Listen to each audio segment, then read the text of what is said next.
What's up everyone, Speedy here. In this 1v1 video, we're going to be doing 2 1v1 games live, as well as 1 replay review. So let's get right into it. Okay, here we are in game number 1.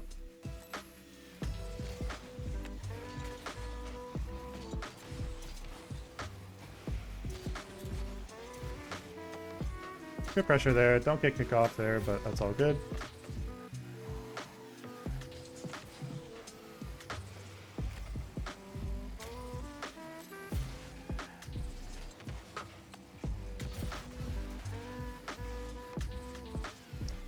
Good fake there. Great flick there. Wow. We'll take it. Solid start.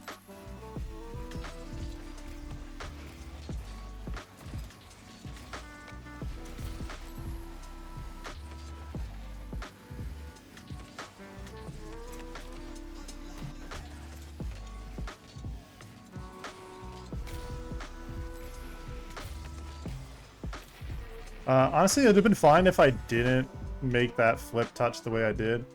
Because like if I popped it up more vertically and less to the right, it would have been fine, but all good though.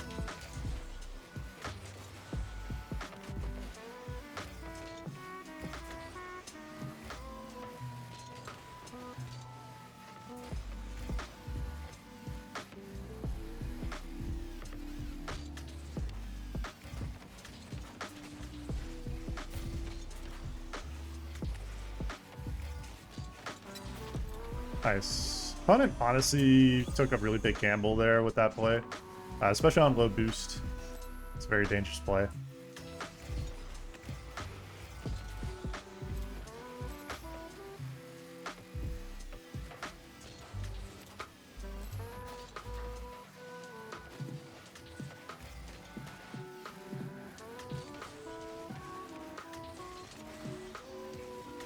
Great 50.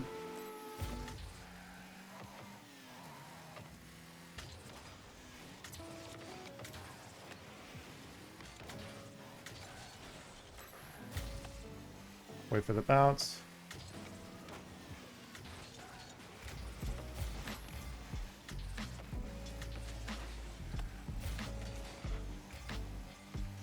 That was really poor. I was doing great there with the fakes until that fake there. That was a really poor fake because he was going to be able to actually take possession of the play. You don't want to fake in a position where the opponent is going to be doing that.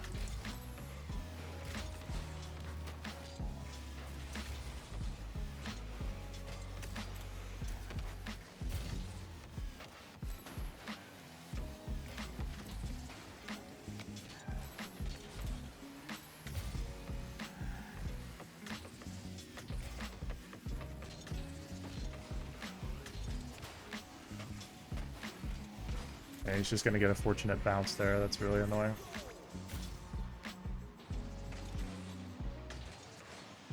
Yeah, it's 450 there. Could have been a tiny bit more patient, but all good though.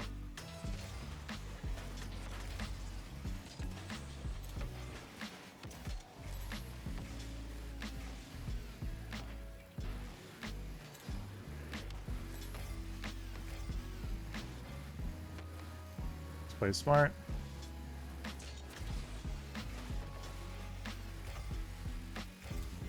Grab pads.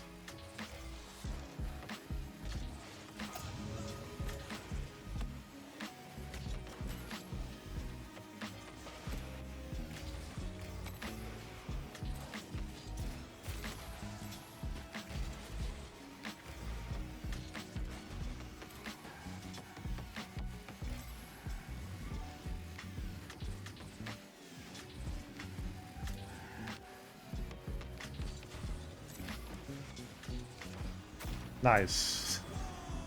Right over his head. Good flick.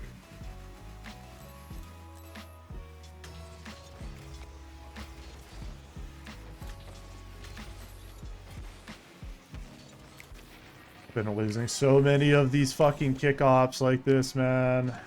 I just cannot for the life of me get the right angle.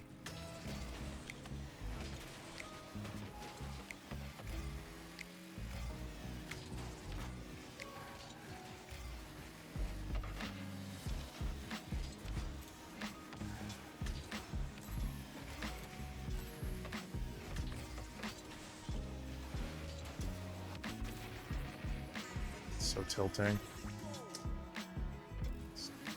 Too much space, I guess. I don't fucking know.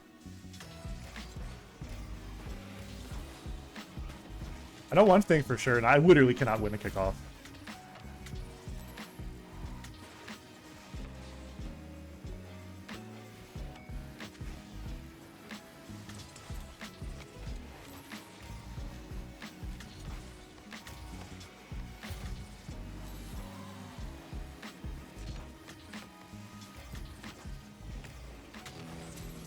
Nice. Goal there was just to be aware of when the opponent was going to challenge, and then just kind of playing off of that. I saw him coming to the side there, so it made that a really easy play to go for a cut. Pull that left. Of course it bounces high. Thank you, Rocket League. Let's go, bro.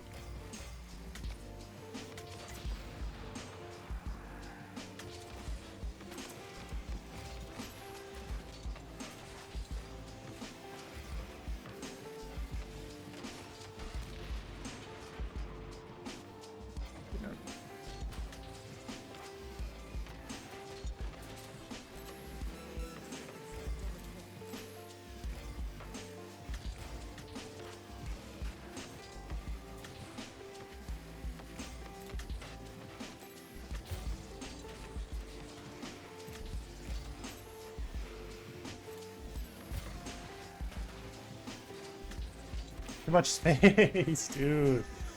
Oh, man, dude, this fucking game. This game mode. It's brutal, bro.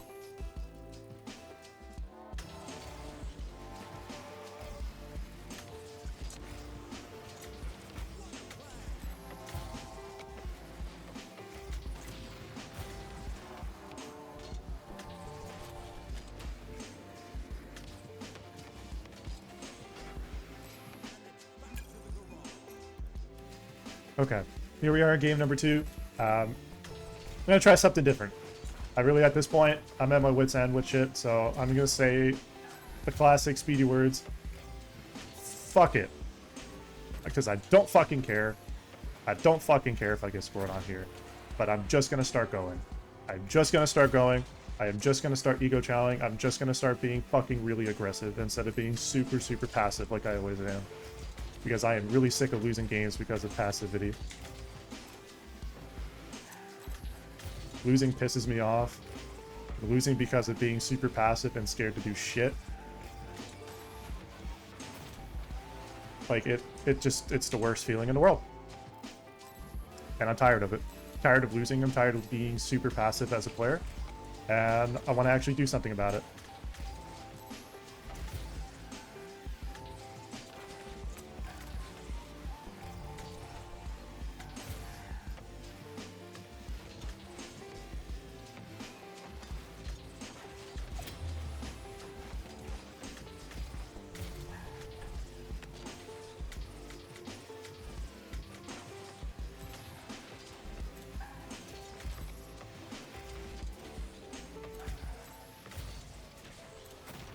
Again, I just don't care.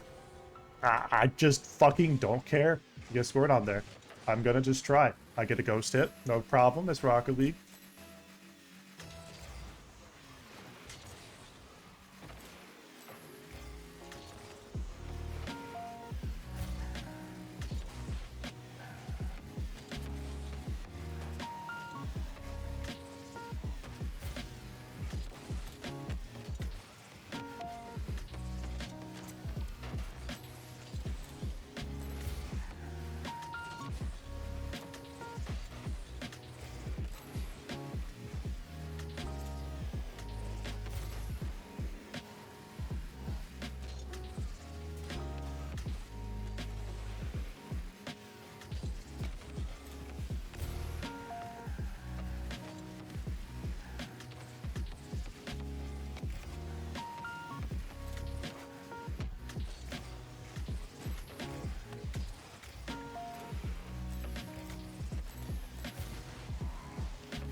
It's a miss.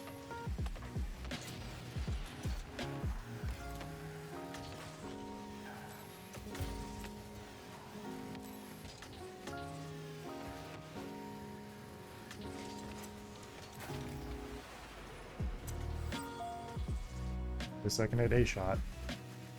We're on the board, guys. We're on the fucking board.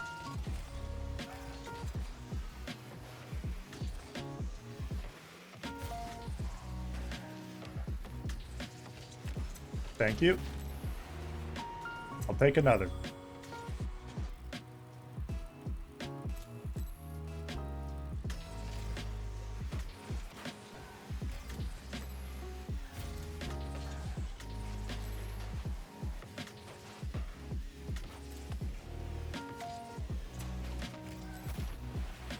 I'll take another.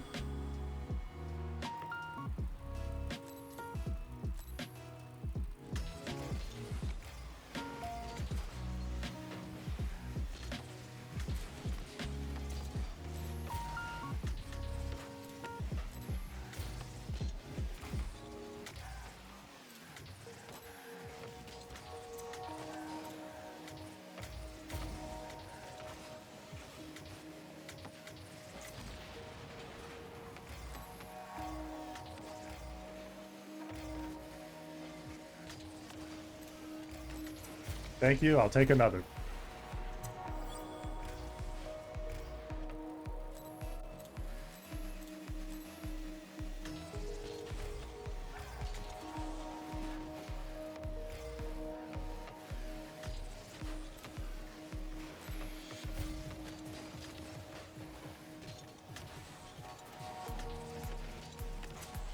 Let's go.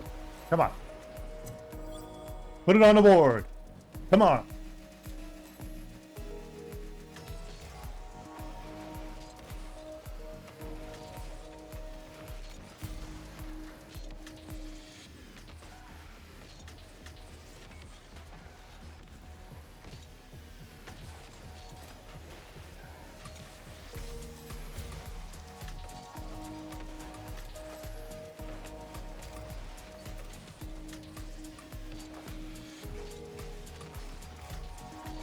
The mid boost here.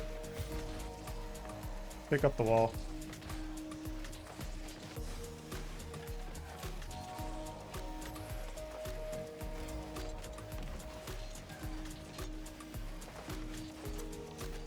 That is how you win an interaction. Great 50. Good recovery on top of that with the wave dash. And Burrow gets dusted.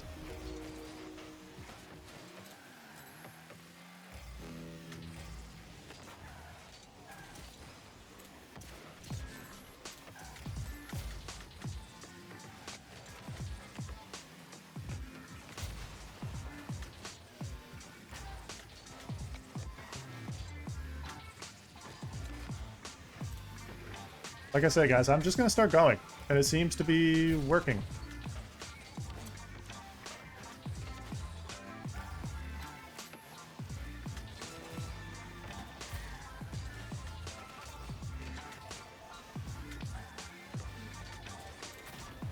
Just throw it on there. It's an unfortunate spot.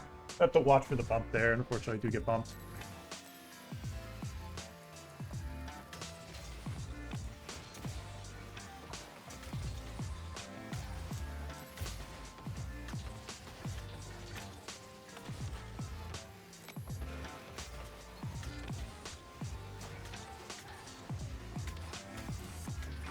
Keeping it in their half.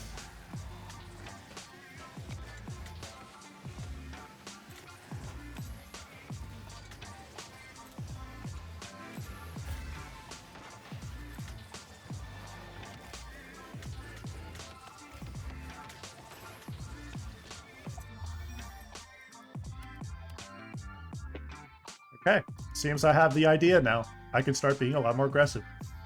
I feel like it actually got me somewhere. Wow. That feels good. That feels good. Being aggressive and actually on ball for a change instead of just sitting there watching somebody make their play and not doing anything. Wow, what a night and day difference that is. Let's get right into the replay. Okay, so here we are in the replay portion of the video. Unfortunately, get a side flip there. That kind of fucks it up to start. But my goal this game, because it was the first game I played immediately after Game 2, and the only game so far after Game 2, my goal was to be as aggressive as possible. So try to be aggressive with a lot more plays, recognize what are good challenges, just being in better spots where I can, and just kind of recognizing what a good challenge is and what a bad challenge is. There was an example where I really wasn't sure, and that's kind of a case of being like an overthinker. And I think that's kind of like one of the main mistakes there. Here, just recognizing opponent, kind of putting themselves in a bad spot. Wasn't really too worried. They overcommit for the play. I'm thinking like, okay, they might be going for a bump, so they're still trying to recover, so they like really got themselves fucked up in my net. Here, just taking my time, making sure I'm in a good spot. Just putting pressure where I can. Main thing there is just put pressure and then force the opponent to make a mistake. So that's a good case of like positional awareness. You'll see a lot of these little camera twitches. It's because I'm kind of mentally keeping myself like as on as possible. I like this delay flick. This is actually a really nice little delay flick. It's essentially what you're doing is waiting a moment. You're kind of like getting the ball set and then you flick. And that's a good way to get a little bit of extra power there. So that was well done. Not a good fake. There are better ways to do the fakes. Let me watch again. Yeah, it's because of the bad flip cancel. Flip cancel was really off kilter, and it killed my momentum there. I'm gonna have to like do some more research on how to do those types of kickoffs really well. I've been learning, but they're definitely tough. Here, I'm not gonna lie, I just didn't think the opponent had an angle. I just wasn't really expecting it. So I was like, okay, well, unfortunate goal. You know, still keep putting pressure on where you can. You're gonna keep making mistakes, that's fine, but just try to stay on it, you know? So like here, trying to like be involved in the play. Opponent gets a good bump. Honestly, you should have been aware of this earlier. I should have just like, as soon as I'm going for the double jump, or the boost there, maybe go for a double jump. So I can like, basically, opponent's gonna go like this, and I just go above. That would have been probably a lot better of a play, just being slow there. Recognizing that the position would have been kind of like not ideal. Gonna attempt there on the S challenge. Unfortunately, my S challenges are pretty shitty, so I'm gonna just keep trying them, keep practicing. Yeah, I get a freebie here. Opponent overcommits really hard here, puts himself in a really bad spot, and obviously those are open nets. You can't miss those. You just have to. Well, you do miss those occasionally, but you can't allow yourself to miss that. This is a good boost grab, because that boost grab allows me to get a little bit more power off the play and allows me to kind of like stay tight with it. And again, aggression, right? Normally I would just go for a boost or go for a different play, but there, by staying close to the play, it puts me in a position where I can actually like do something. Good force on the 50 there.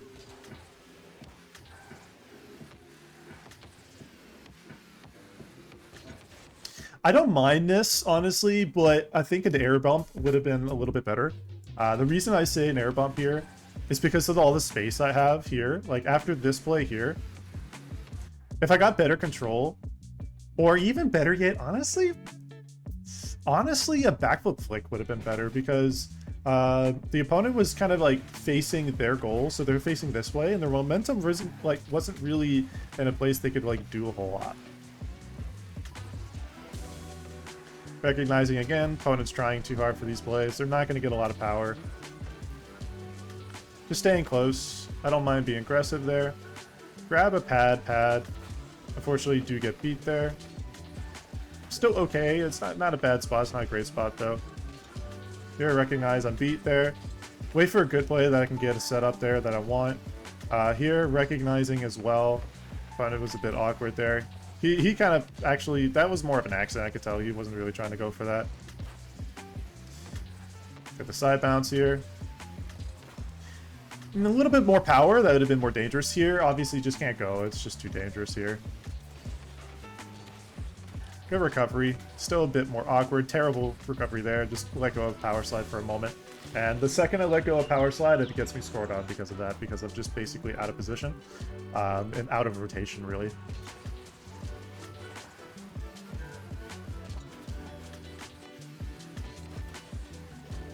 Don't mind that.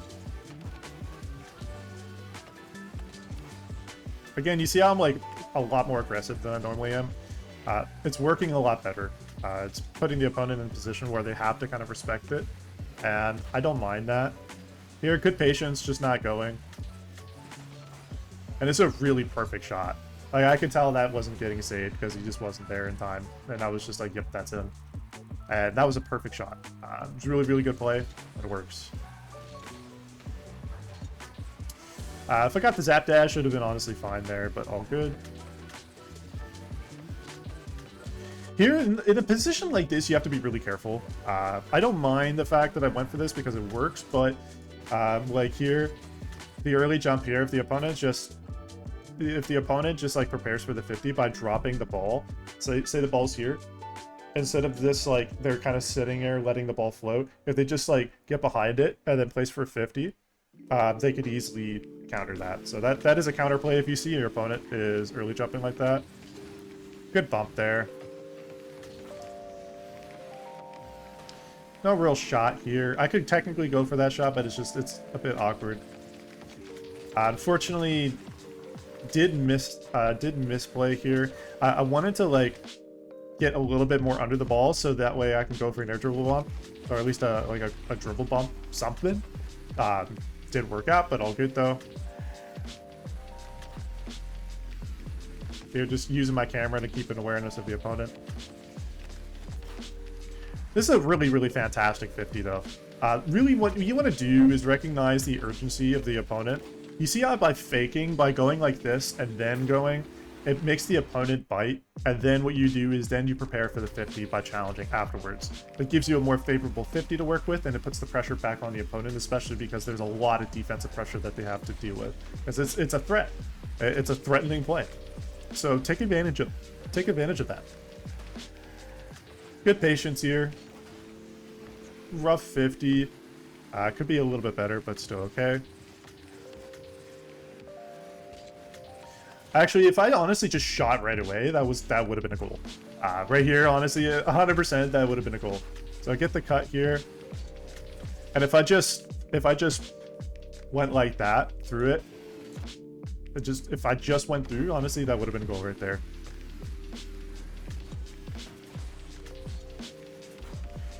Kind of doing the same thing. It's a bit tricky here. This situation of doing like almost like a delayed side flip there was fine.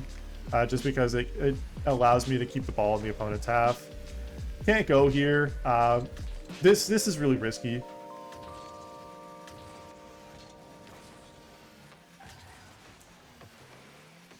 Yeah, opponent realistically should have been closer to the play there.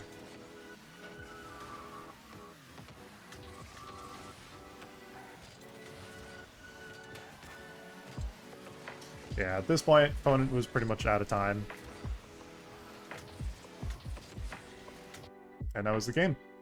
So really, really key takeaway is by being aggressive with the play, you see how it created more opportunities, it created more pressure. This is a really good example of learning how to use pressure to your advantage. When you're playing your games, recognize the type of pressure you have and recognize how passive you are or aggressive you are. Learn to optimize and hone when you're aggressive and when to be passive.